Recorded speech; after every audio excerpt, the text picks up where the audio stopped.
Thank you very much, members of the press. Good morning. I want to take this opportunity to condemn the contemptuous act by the National Assembly to blatantly, intentionally, and deliberately disobey court orders without any legal justification.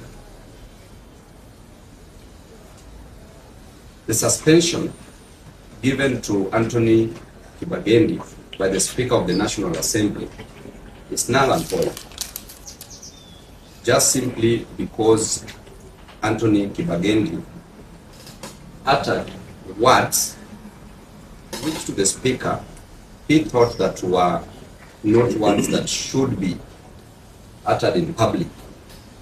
And I want to say that Kibagendi had a right to speech, a right to speak, because we know that freedom of speech is the oxygen of democracy.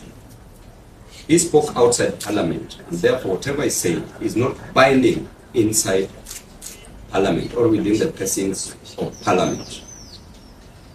The Speaker and members of the National Assembly, some members of the National Assembly, have acted very unprofessionally.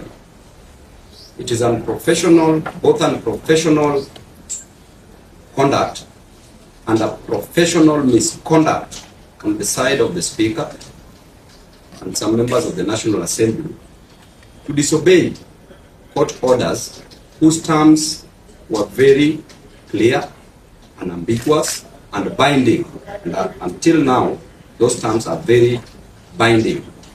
We will, therefore, as members of Linda Mwananchi, proceed and file a judicial review application under certificate of urgency at the High Court of Kenya and seek for 2 extraordinary common law remedies which shall ensure administrative accountability and legality, which shall seek for an order of mandamus to compel the Speaker to obey court orders.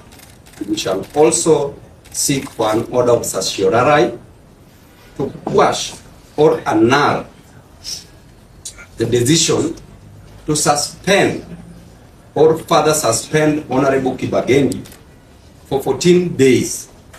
And we want the court to assert its authority and dignity and punish the contemptuous to ensure that they are punished. Speaker is an officer of the court and he knows better that he should not be in contempt of the court decision. Court decisions are not just mere suggestions, and therefore that order must be obeyed.